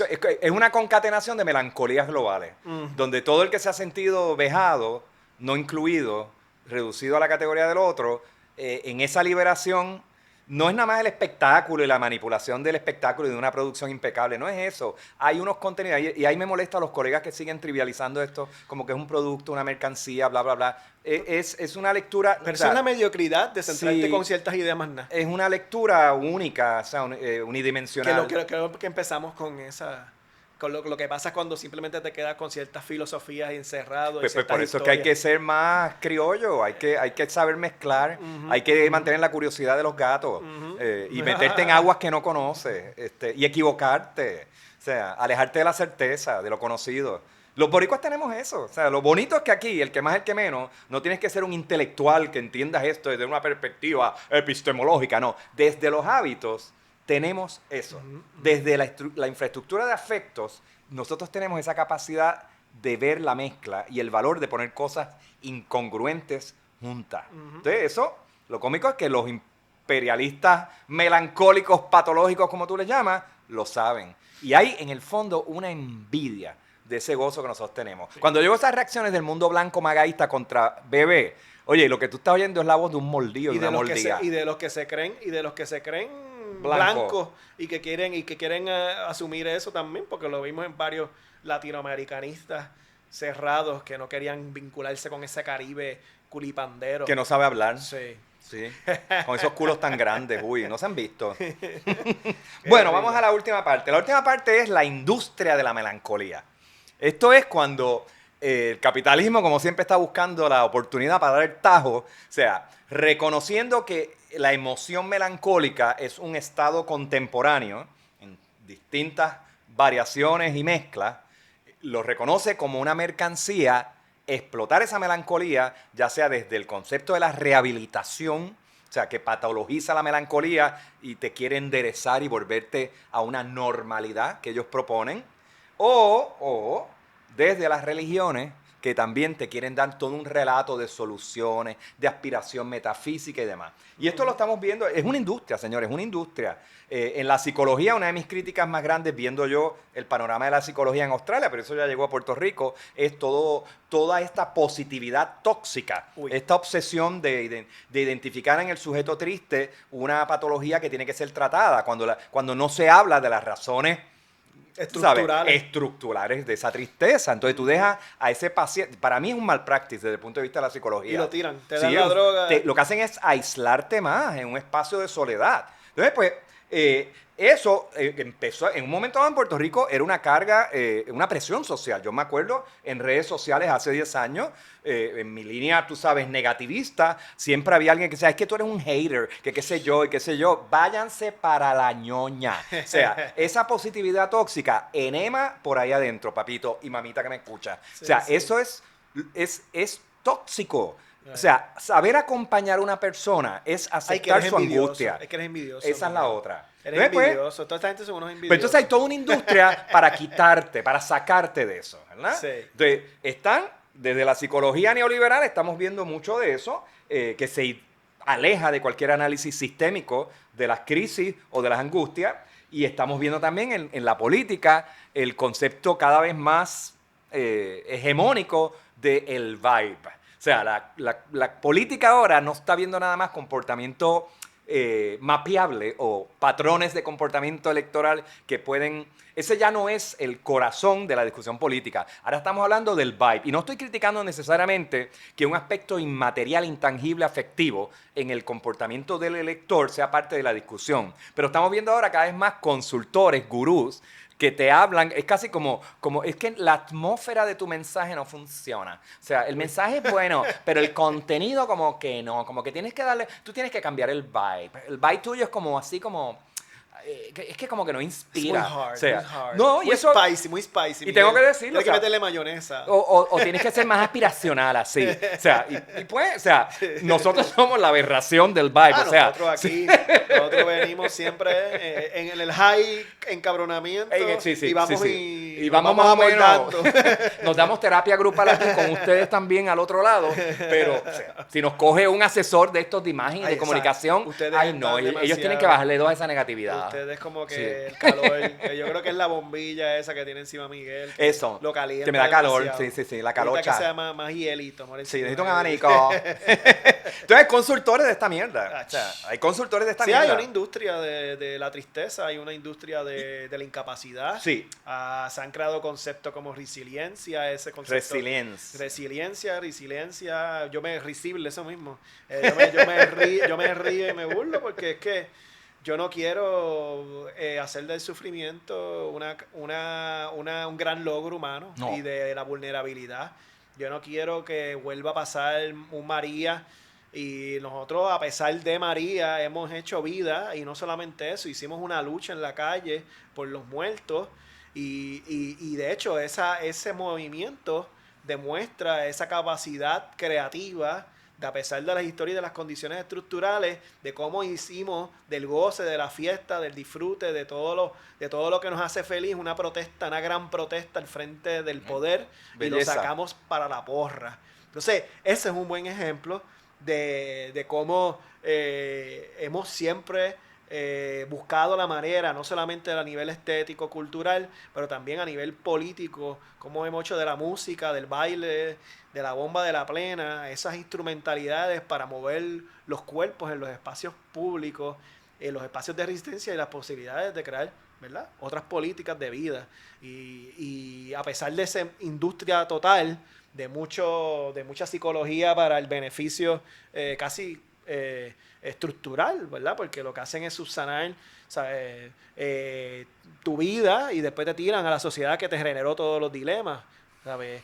Aquí hay una sociedad que sistemáticamente, como te comenté al principio, ideológicamente y filosóficamente, siempre va a crear males, siempre necesita crear males, porque esa es otra cosa, necesita crear males, necesita crear diferencias, necesita crear inferiores, necesita crear minorías, porque eso es parte de la ideología del sistema político, económico, moral, ético que domina la colonia. Sí. Entonces, nos dan unos derechitos, nos crean unas instituciones por las cuales vamos a ir, crean después terceras vías donde crean parchitos, que ya hablamos de eso aquí, ¿no? En las sin fines de lucro, donde vas y recibes ciertos beneficios y ciertos servicios que no vas a conseguir en el Estado, porque el Estado les relegó esa responsabilidad a ellos.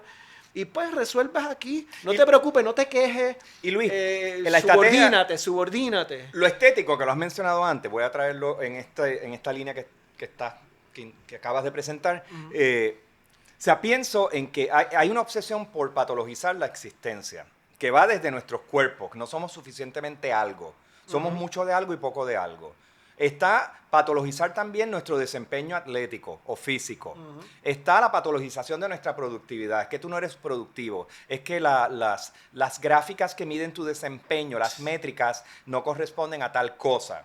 Entonces las vigilancias también que se insertan en los espacios laborales para crearte un problema. O sea, se inventan un problema para que tú estés en un estado permanente de ansiedad, de insatisfacción. Tú no eres suficiente de algo. Están patologizando también hasta tu naturaleza. Ay, es que ese vecino tiene ese patio siempre con esa grama toda hoja nunca la molesta, recorta. Sí. Entonces, de momento, hay que cortar los palos. nuestra naturaleza que es exuberante, nuestros cuerpos que son exuberantes, nuestros pelos que son rebeldes y tienen agencia propia. Todo eso está mal. Entonces hay toda una industria que se dedica a patologizarnos, a hacernos sentir inconformes y a darnos disque soluciones. Entonces, para colmo, la última patologización es la del temperamento anímico. Es que ustedes siempre están como quejándose. Es que son tan negativos. Ay, es que a mí no me gusta hablar con él porque él como que lo sobreracionaliza todo.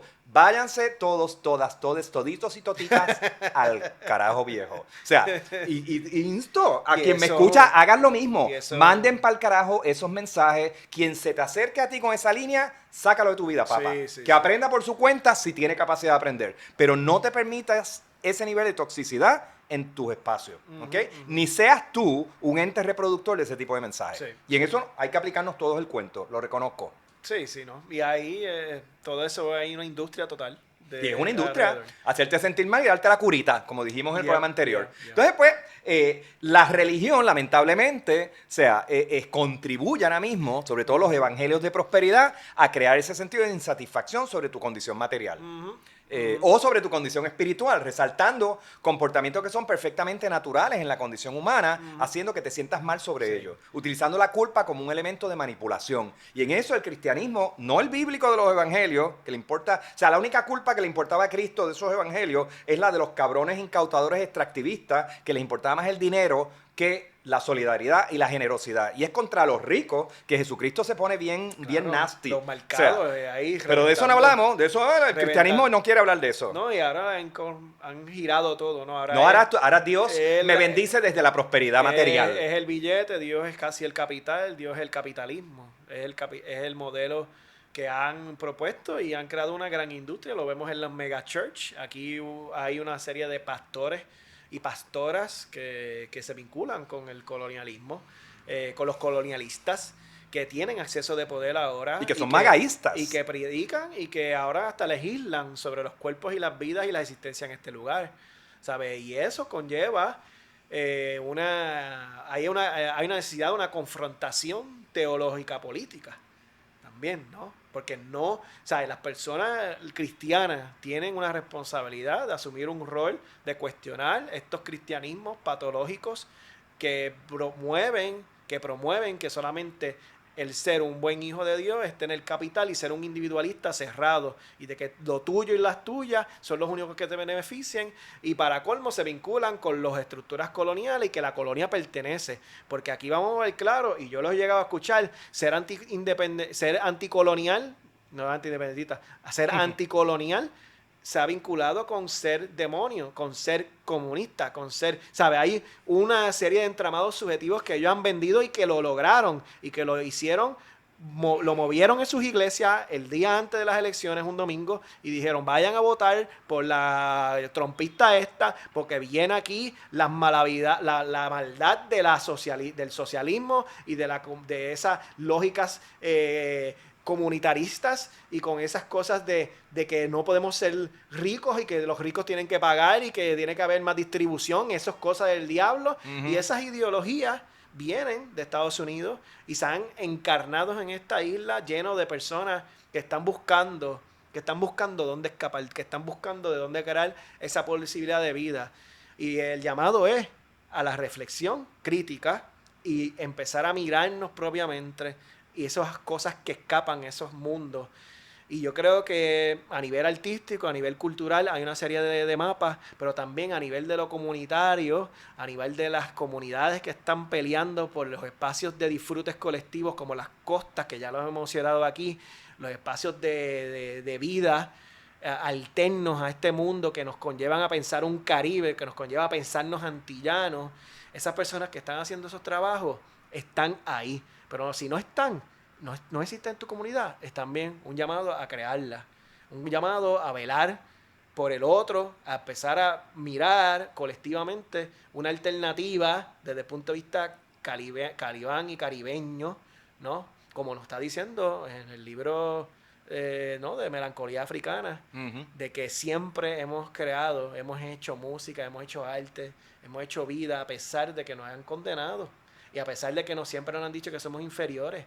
Y eso está pasando y eso es algo a pesar de nosotros y nosotras aquí. Sí, y creo que, o sea, el propósito del programa es poder localizar el origen de esa melancolía, o sea, de esa angustia, de esa emoción de desasosiego, de desarraigo, de desapego, de no tener un lenguaje que me permita reconectarme con los otros, con el mundo, conmigo mismo.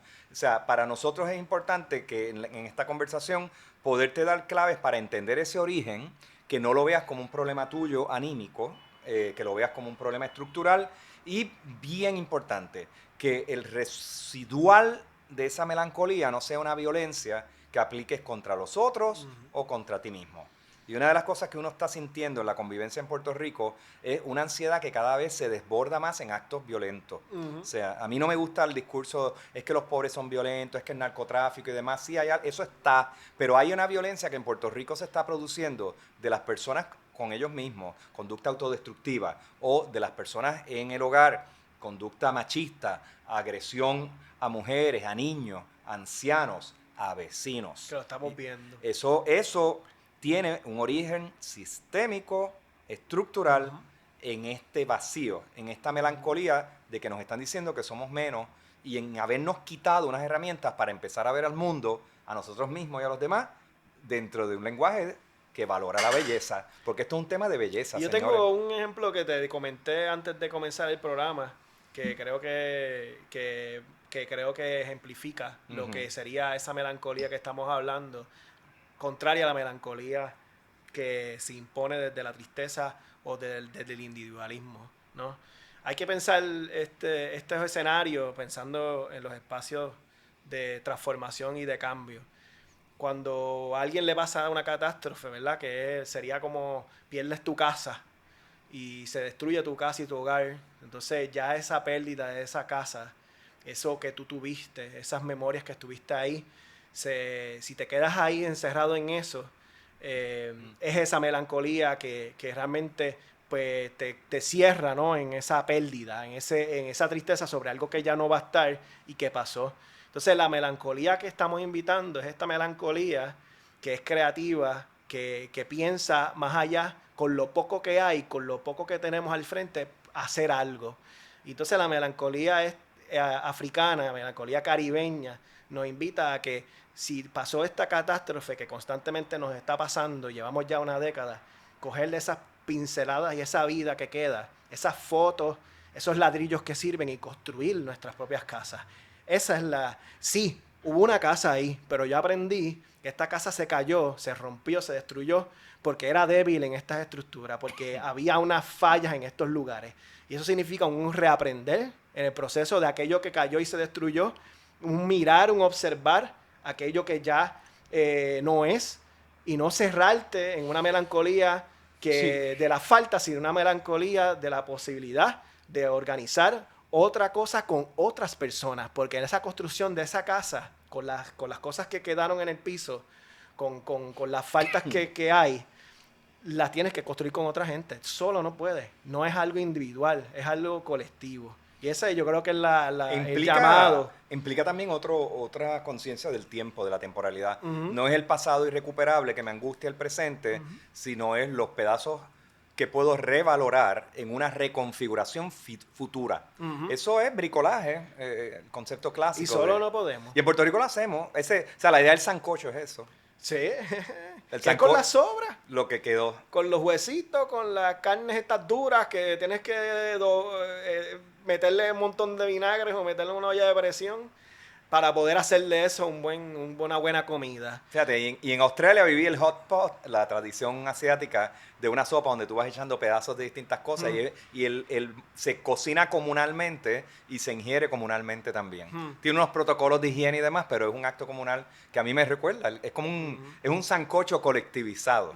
O sea, no se te sirve en la mesa ya hecho, sino que tú lo preparas allí con los otros y el sabor va variando según lo que cada cual le añade a la sopa. O sea, eso para mí es una metáfora preciosa. Tengo recuerdos extraordinarios con mi amiga Chauffé de los hot pot, asiático. Entonces, como tema ñapa, es un tema que queremos tratarlo con mucho respeto. Sabemos que el asesinato de Roberto Viqueira ha sido tratado desde unas líneas legalistas, ataques a cómo la fiscalía se preparó o no se preparó, ataques al juez en unas decisiones que uno dice, diablo, en una decisión inmoral hasta cierto punto, aunque tenga base jurídica razonable. Sabemos las limitaciones del derecho en términos de ética y moralidad. Esos ángulos los conocemos, que si la cámara esta, que si aquello, que si el que le dijo, que si el contenido clasista en las expresiones de él y la esposa en algún momento, porque empiezan a salir todos estos comentarios. Eso todo lo conocemos. Sí. Pero hay un aspecto que el compañero Belalba trajo, que a mí me parece muy, muy valioso, que es, y sirve para dos cosas aquí. Número uno, después de un programa sobre la melancolía, visibilizar la angustia de los individuos y los traumas vecinales que está creando. O sea, más tarde, recientemente hubo otro asesinato más también por una disputa vecinal. O sea, en Puerto Rico hay un problema, y yo no voy a usar la terminología de salud mental, pero de falta de lenguaje para manejar la angustia, para negociarla, para gestionarla con uno mismo y con los demás. Y eso está llevando a unos episodios de violencia increíbles. Pero en Puerto Rico también hay personas que quieren otro mundo, que trabajan por romper con esa violencia estructural que tiene un origen, pero que al final nos afecta a nosotros en nuestro plano cotidiano. Y esas personas pues entran muchas veces en el activismo, en la defensa de las comunidades, de las minorías, de los sin voz, del ambiente, de los invasores que desplazan preciosas reservas del país. Y aunque sí hay unos momentos gloriosos en Puerto Rico de activismo comunal, y hay ejemplos, mira, en Puerto Tierra ha habido un activismo comunal, Playuela tiene una historia extraordinaria, ahora mismo con Esencia se está organizando un movimiento, Rincón, o sea, las costas sabemos, lo hemos dicho en otros programas, históricamente hubo el en contra de la explotación de la minería en el interior, particularmente creo que fue en Adjunta, ¿no? De donde Casa Pueblo eventualmente surge. O sea, hay una tradición colectiva del activismo que detiene, que dice, este no es el mundo que queremos, esta no es la realidad que queremos, visualizamos otra cosa y luchamos por ella. Pero estamos viendo también la idea o el concepto, que es lo que dice Luis, del activista que se queda solo. Entonces, hay algo que yo siento y me emociono al imaginarlo, que en ese momento de la muerte de Viqueira, él, aunque estaba con su esposa, allí en el castillo lidiando con el otro, hay una soledad que me sobrecoge de ese momento. Entonces, hay algo de que estamos dejando solos a nuestros activistas en muchas ocasiones. Hay un discurso bien vilificador en los medios de comunicación donde a los activistas los tratan como comunistas, terroristas o gente que están en contra del desarrollo, problemáticos. Oye, lo hemos experimentado todo. O sea, yo no me estoy vendiendo aquí como, ay, mi vida personal, pero yo me he sentido solo en momentos donde estoy tratando de hacer lo correcto, donde el tiempo y la distancia me permite saber que yo estaba haciendo lo correcto y sin embargo estaba solo. Porque hay miedo en la hacienda, porque no te quieres identificar con la persona que trae un planteamiento distinto y creo que tenemos que bregar con esa soledad. Sí. Tenemos que saber acompañar a los que proponen otros mundos, otras diferencias. Y hay que humanizarnos, a pesar porque el sistema generó la violencia. El sistema abandona también todo este aparato de cambio estructural que quieren imponer de esta nueva colonia de turistificación, donde todos los espacios naturales ahora son espacios posibles de ecoamigable, de estos nuevos hoteles y de venderlo como espacios para estas personas que vienen a traernos la grandeza del capital, que vienen a vivir aquí, qué grande Puerto Rico va a ser con todos estos multimillonarios. Han habido personas que han peleado, que han luchado, y esas historias son importantes de reconocerlas, y esas historias de lucha, de resistir, de hacer vida, de hacer otra posibilidad de la sociedad, ¿no? Y trae el ejemplo de Viqueira. Él estuvo con el bosque seco de Guánica, con la laguna de Guánica. ¿Qué historia hay ahí? ¿Qué historia de lucha hubo ahí? Que vale la pena ir a leerla, de entenderla, de reconocerla, más allá de la deshumanización que hubo en este proceso judicial, horrible, que crearon un circo mediático sobre ello y que lo han reducido todo de una manera tan violenta que han habido un abandono estructural también, ¿no? Pero hay un llamado a empezar a mirar y a buscar esos lugares que están organizándose y peleando por esa posibilidad de vida, por esa otra posible humanidad caribeña, antillana nuestra, de ese mundo alterno anticolonial y decolonial de Puerto Rico que está ahí. Entonces hay que empezar a mirar nuestras propias comunidades, no hay que ir lejos, aquí mismo está la batalla en contra de la destrucción del Sisto Escobar, aquí en San Juan. Sí. Hay una comunidad que pelea todos los días, hay una comunidad que pelea constantemente en contra del genocidio de Palestina, todos los martes en varias plazas, en San Sí. Juan, pero también en Y en la Ponce, Milla de Oro. y yo creo que hasta en Mayagüez. Vayamos y participemos, encontrémonos con esas otras personas que están haciendo una historia alterna a pesar de que nos hayan condenado como sujetos inferiores, que no somos capaces, que no tenemos una vida, que no tenemos un mundo posible de vida, que no tenemos un mundo fuera del colonizador. Esa gente que nos ha relegado eso, mienten y nuestra historia lo llama y nuestro español creolizado, spanglish, caribeño que vimos, que el mundo está viendo y conociendo, es el ejemplo más fuerte de que aquí hay una vida alterna a este monstruo que crearon del colonialismo inferiorizante. ¿Ves?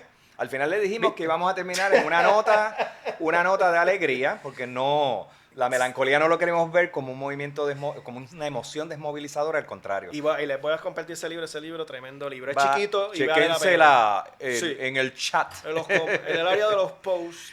Y Belalba, llegó el momento Sí, donde sí. tenemos que Aquí, hacer, mira, espérate, aquí, por aquí, aquí. aquí. Miren, como nosotros no recibimos fuentes de think tank ni de compañías de esas y nuestros temas molestan a mucha gente de los grandes sí. y poderosos en Puerto Para que Rico, esto siga con amor y cariño por y favor, posibilidad. su contribución Para que Miguel pueda tener caviar. en Buy Me, caviar, mira que caviar. El champán Sí, comunista. caviar ruso. Buy Me a Coffee, Sí. Buy Me a Slash la Coffee. cuneta calibana. Exacto. Aquí, mira. Hay aquí. distintas Ahí. maneras de donar, Todo de lo que aportar. puedan bienvenido. Sí. Para que esto siga y pues sigamos creciendo, que seguimos creciendo. Y somos precarios aquí todos, señores. Mega agradecidos con todos los que nos donan y con todos los apoyos y con todos los que nos Sí. escriben y nos comparten Muchas nuestros gracias. vídeos. Hay amor y también hay haters y los haters, gracias, sigan escribiendo ahí, que Sí. también les escribimos para atrás. Generan debate. Sí. Y tenemos una audiencia diversa en términos Sí, de edades sí. también, eso nos gusta Sí, mucho. sí, sí. Pues aquí estamos. Se Sí. les quiere. Hay vida más allá de esto. Hay vida. Nos vemos. Con la izquierda. Ay, con la izquierda, espérate. Así. Ay, gracias.